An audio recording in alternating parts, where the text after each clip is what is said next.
David. Beautiful.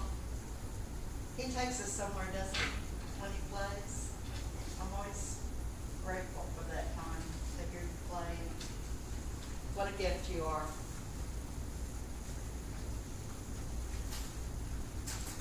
So today's talk is about symbols, symbolism and symbols. That's kind of a hot topic. What kind of symbols are we talking about? There's so many. We talk about how pictures represent different things to us, images. And we passed out, somebody sent around a handout to just give you something to take and think about from time to time. This was a little spreadsheet that came together around the many thoughts I had, because there's so many ways to communicate about symbols. One of the things I wanted to share with you is that I started learning sign language many years ago, and I worked with a group of some deaf people, and we worked in churches together, and it was a great joy to learn kind of what made them tick and how they depended on people to help them, and how we could learn, how I could learn from them, and our communities could learn from them, because they had developed other strengths and ways of being when they didn't have one of their other faculties present. And it taught me something about how all of us carry inside of us that ability to tap into what it is that we want to communicate. So it was a great life lesson. And it allowed me to understand that there's something greater than words. And we all know that. We know sometimes as we sit in silence, or when we think about something, there aren't any words great enough to capture what we feel or what we would like to say. But sometimes we can have a picture inside of us that relates to that.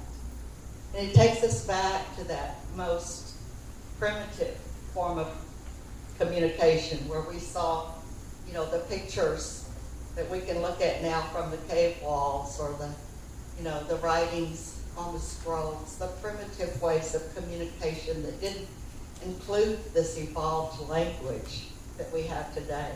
So when you get back to the very, very, very basics, the truth is that each of us carries this little imprint inside of us for everything that's ever been significant. If you think of a flower, something pops into your mind. It may be more than one, but you have an image, maybe one that's special to you. I like the iris. That's the one I usually think of when I think of flower. But of course there are others, roses and so forth. For some of us, we may have one picture. For others, there may be many. And this is like a metaphor for our lives as far as how we relate, as to where we find significance and how we associate as people of faith.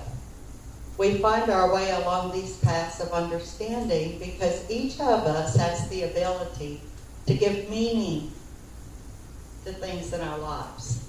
And that's why when we hear someone who's been inspired to communicate, we hear it on our own channel. We hear it in our own wavelength. It comes through those filters that we each have. We say that this is the gift and the ability of the Holy Spirit to reach us all in that place where we each have an individual understanding and connection. And so that's how symbols serve us. We're kind of like programmers in that sense, and the mind is like the CPU, the central processing unit, right? The thoughts and the images that we carry are a way that we can communicate to others. And when I think on a certain thing, and this is something that you learn as you are in progressive churches, you learn about masterminding, how to hold a thought or a picture in your mind. Meditate on it. Give it life. Feel the passion, connect with it. Let energy come in around that as far as other ideas. know that other people are also holding that same thought and that same picture for health, for healing, for power, for wisdom and direction. These are the ways that we communicate at the level of what we call prayer. When we can connect our hearts and minds in that way, then we are communicating very effectively. So, one of the things that we first learn when we come into the world is how to assign meaning to numbers and letters, because those are like the building blocks. And in the study of numbers, that's known as numerology. You can get into looking at numerology from many different systems or fields, whether you approach it from say a theological standpoint where you study maybe the Bible or other sacred texts. You can find that there are certain key numbers that show up. Charles Fillmore developed that idea and took it further to assign each one of the apostles a number. And to think about the traits, he took it even further. And he thought about the symbolism of the stories that he heard from the Bible. He learned that different ones were associated with different traits. When we think of Jesus, we think of love. We have a certain significance or a symbol that we carry. Judas, of course, he usually gets a bad rap because he betrayed Jesus, but so have we all in different ways. It's just that certain things are more known and we connect with those things that we remember. We assign the meaning to it. And it wasn't all bad. There were just certain things that stand out. And that's the point that I was making about how we assign meaning to the things that we believe in, to the stories that we've heard. How does it apply to our own lives? Why is it significant to us? How is it symbolic? If you look at the chart, you'll see that I used most of Charles's ideas from his book, The 12 Powers of Men, to represent the powers that we carry inside of us.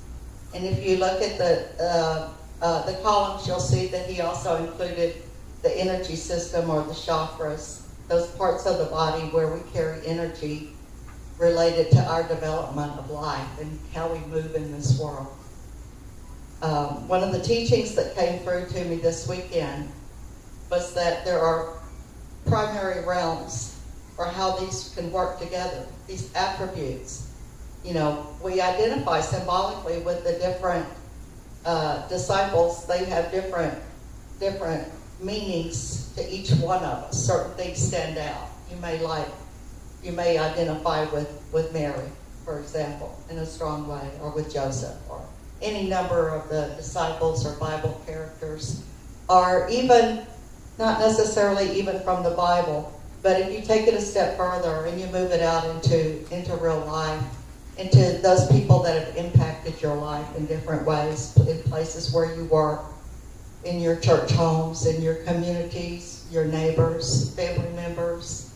There are certain things about them that stand out, and that's what assigns the meaning. That's how we associate, how they're symbolic to us. Do they stand as a father figure? Do they stand as a mother figure? As a brother? So it takes it down and it boils it down to that very significant aspect of each person that we know, of each situation that we're in.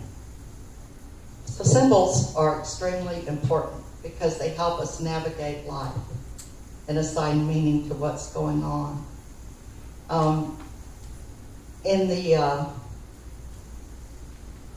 Well, let's just start with number one. Number one would represent like everything together, right? Complete wholeness.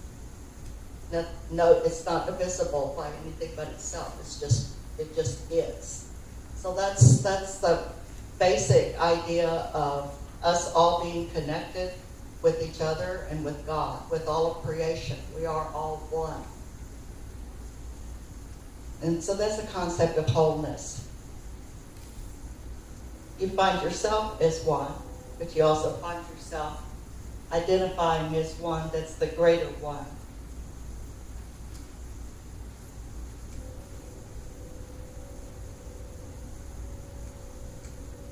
In the number 2, we see that represents, like you would think of a marriage, something come together, a union. And we know that, and the word teaches us 2 are better than 1. We know that man was created and woman was created also to help one another, to be alongside one another. And we know that even though we may be introverts and like to be alone, there's also a part of us that has a desire and a need to be connected in some way with others.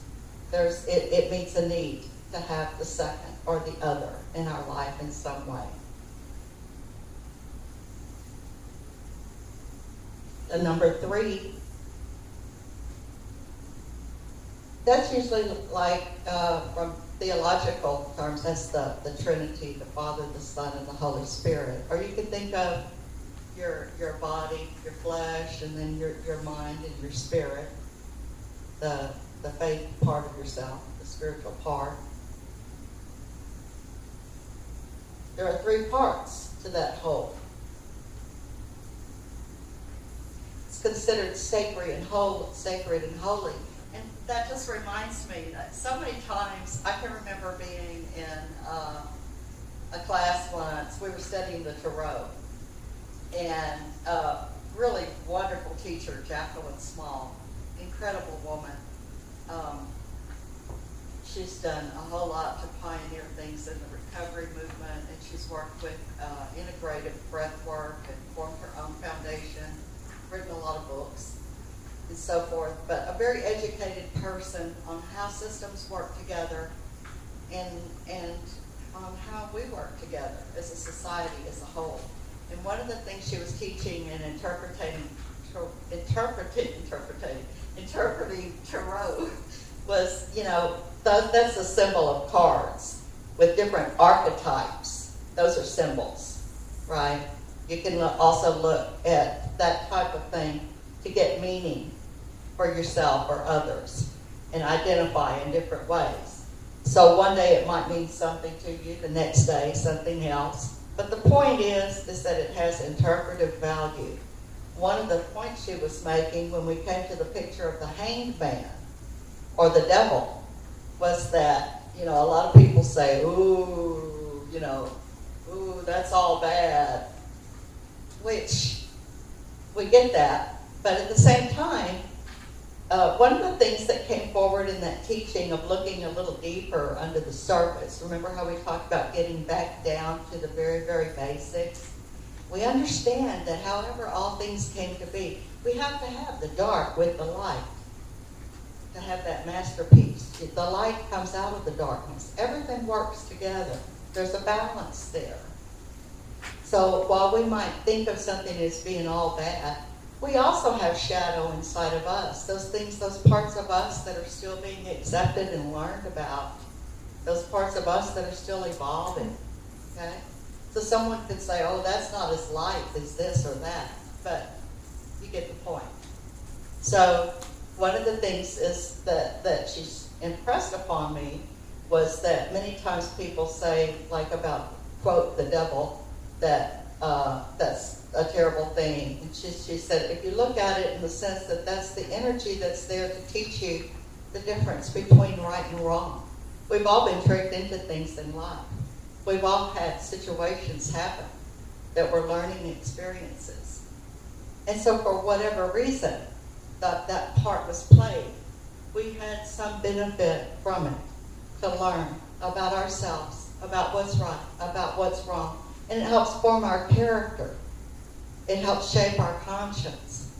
And so in that sense, it was pointed out that this isn't necessarily all bad, that these are learning experiences, and that if there is a so-called devil, that perhaps he's doing his part in this world to lay the things before us that we would need or want to learn in life. However you approach that, it did make a lot of sense. And one of the things about it that made sense to me was that we did come into this physical world. We incarnated here. We were born here. A lot of people teach that the physical realm isn't something that you want to be a part of. They said that's just material. Who cares about the physical life and so forth. And while it makes sense to try to transcend the days, the daily humdrum, and to find meaning at a higher level in consciousness, it also makes sense that we learn how to be in our bodies, how to love our bodies, how to be a part of being here physically, how to fulfill our purpose for being here, how to be human. It's okay. You heard that expression about, you can be so heavenly minded that you're no earthly good.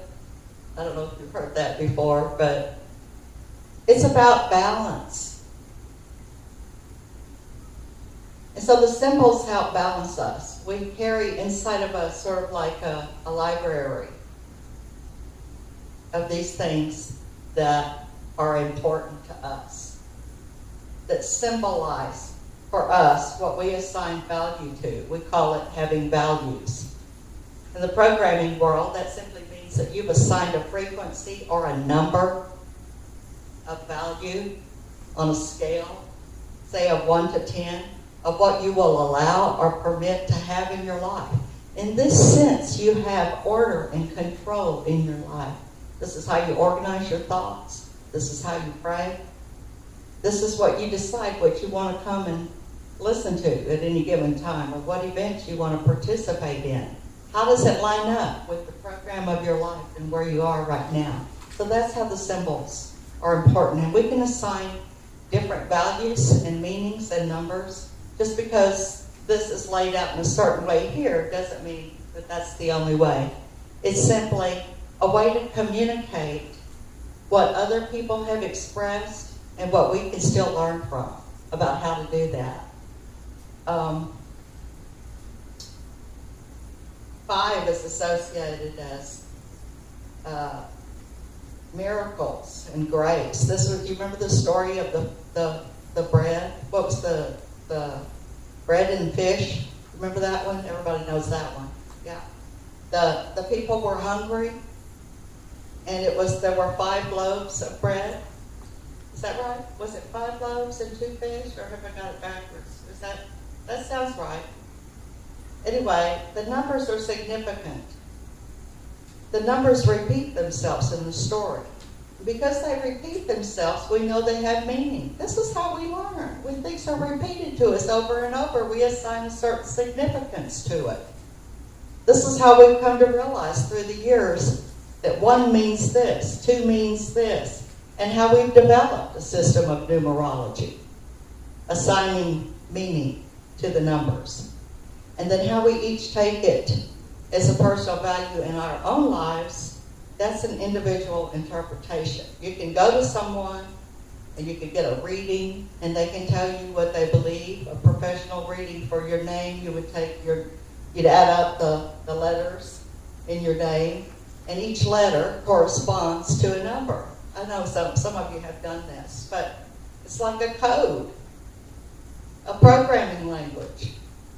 A is 1, B is 2, C is 3. You see how this goes?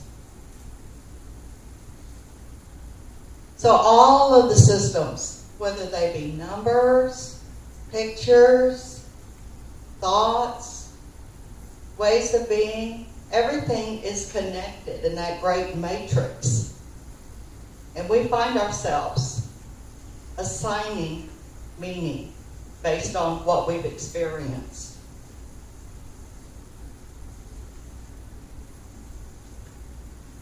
So the fish and the loaves multiplied and everybody was fed. So the number 5 is associated with a miracle or with abundance. It's also known as the number of grace. For example, my life path number is 5. If you follow numerology, that's my life path number, 5. Hey, I like that number. I like that number.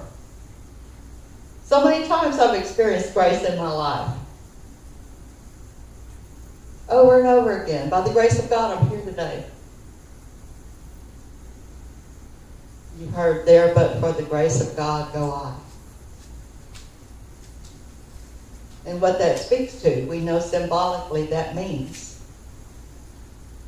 that there are many times we've received unmerited favor in situations where we've been completely blessed and relieved to experience that symbol of grace in our life, however it shows up. I know in the, I'm looking at Gene and I'm remembering, he knows about my background in the Episcopal Church. And one of the things that we learn there is that a sacrament is an expression of an inner grace. So these things that we do symbolically, like taking communion, eating the bread, or drinking the wine, or going through a baptism, or putting the oil.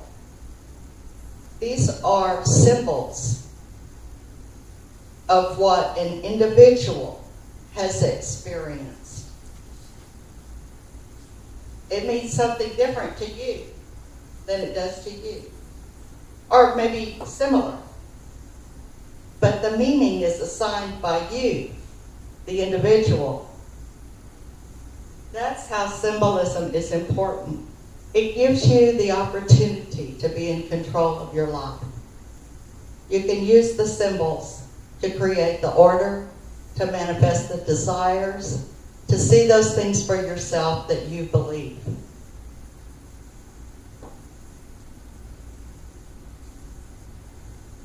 I like the number 9. That reminds me of the talk about the bell and the pomegranate. And that's where we studied the vestments of the priest. That there was an order to the design. These were symbols. The pomegranate represented a fruit.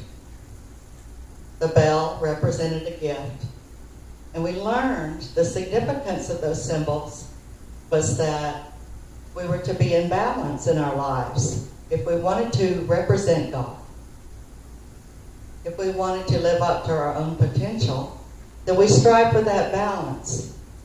The scripture teaches us that if I can talk to you all day long in tongues and other languages and in whatever fancy talk comes forward, that's fine. But if I don't have any love in my heart for you, if I don't care, that's just like a lot of noise, isn't it?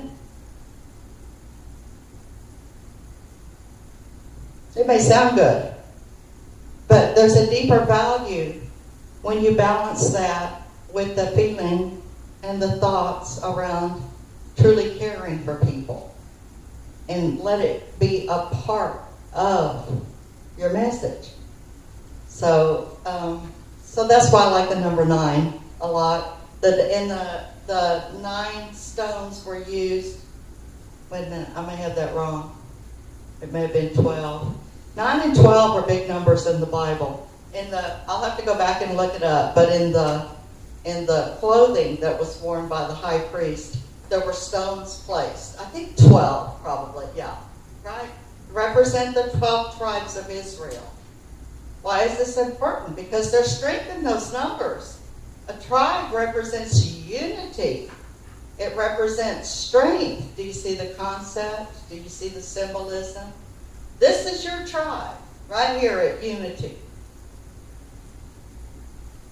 And when we say that we're a part of each other's tribe, that may mean different things for different people. Some of us may be more lined up symbolically with Bible study, for example. Some of us might be more lined up symbolically with psychology, for example, or Dawn, I'm picking on you a little bit, but I know you do a great work with the understanding of people's hearts around the structure of the group system that you've studied. in the circle and in the path you follow that's very symbolic for you and carries a lot of meaning. So there's certain people that resonate with the work that you do and are drawn toward that. So they represent your tribe. You represent each other's tribe. I line up a lot with breath work and things like that, meditation, things like that are high on my symbol list. Okay? But everything has meaning. One of the things that really came together nicely in the chart was that I hadn't known this before, but I had the question of how do all the 12 powers work together? You know, I mean, we recognize that they're there. How do all the symbols work together? How do all of these things work together to give our lives more meaning? So what was pointed out to me was that certain things are more of an internal process and certain things are more of an external process. Like certain things happen to us on the inside first as we meditate, as we pray, as we think, as we feel. And then we express ourselves in the outer world. So the inner realm related to strength, wisdom and good, strength, power, imagination, understanding, will, order, renunciation, and life. So these inner attributes work together to bring about the external, which is the throat, or how you express yourself in the world, your authentic voice. The solar plexus, that's your trunk and how you move out into the world. That's the role you play.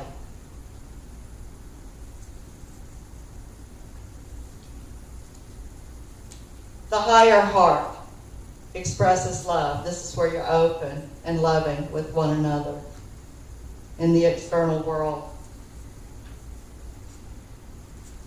Then there's the sacral, which is the creative part of us that moves forward with zeal and enthusiasm into the outer world where we create and allow.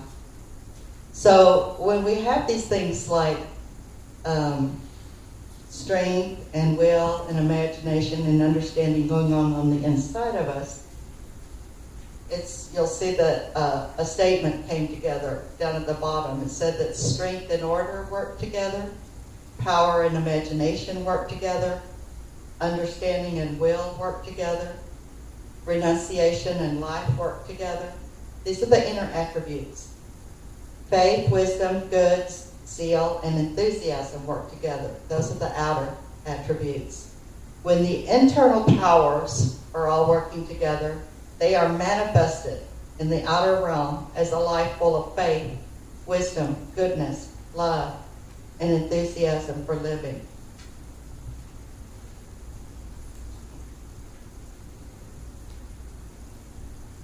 So, we've touched on some of the basic symbols. We've got, I jotted down,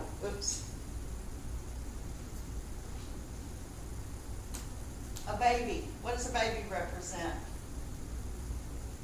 New life, right? That's a symbol. A river, water. What is that? A flow, a current, a healing, a washing. See how it's different? See how it's different for each one of us? See how a different word pops up? That word is connected to the image that you carry on the inside, the symbolic meaning that you have for that word. Light. That can mean vision. It can mean warmth. It can mean clarity, power.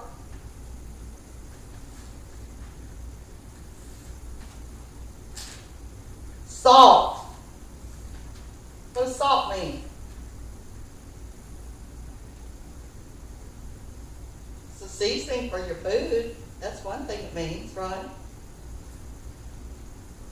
But there are other things that represents. Don't you cure meat with salt? Preserving it. I like that. Preserving it. Okay. Preserves the flavor. Keeps it alive. So when we're told that we're the salt of the world, that's symbolic language. That means that we carry inside of us the ability to cure, to season, to make life palatable, to preserve. Honey. That's right. Most of us said sweet, right? Oh, taste and see that the Lord is good. So this is the language that's used, and then you can take it a little deeper and define it as to what it means to you personally, as to how your story has developed in your personal, your outer lives, and your faith lives, to assign meaning to the symbols. A coat. A coat is a covering. It's a protection. It's a mantle in the Old Testament. Elisha said, give me a double portion of your spirit. He put the mantle on him. He passed it on. Wheels. These are the seasons. This is power. This is movement. If you come from a little bit of a shamanic understanding of things, you can also bring in animals. You can bring in plant life. Actually, anything works. That's kind of basically allowing for a worldview and recognizing that everything is symbolic of something and looking at it in a deep way to see how it resonates with the group consciousness. There's certain things that we all recognize, but also we can bring it down to ourselves. When we find a key, we know a key represents something. What does a key represent? I've got the power, man. I can unlock the doors. God told Peter, Jesus said, I've given you the keys of the kingdom. Was he actually giving him a set of keys? He might have, but I don't know that they used keys in the same way then. Key means important. If it's key, that means that it's very significant, right? So, if you have a dream, or you hear something when someone's talking, or you read about something, or just have some thoughts come to you, or if anything I've said today has caused you to remember something, these are symbols in your life that you can assign meaning to. You assign a meaning to it. That's the real meaning of the message today. That we can recognize certain things collectively, but as individuals, it's our life's experiences that shape how we place value on these symbols, so that we can be unique and so that we can follow things in a way that makes sense for our lives. So that's the language of symbols. Thank you.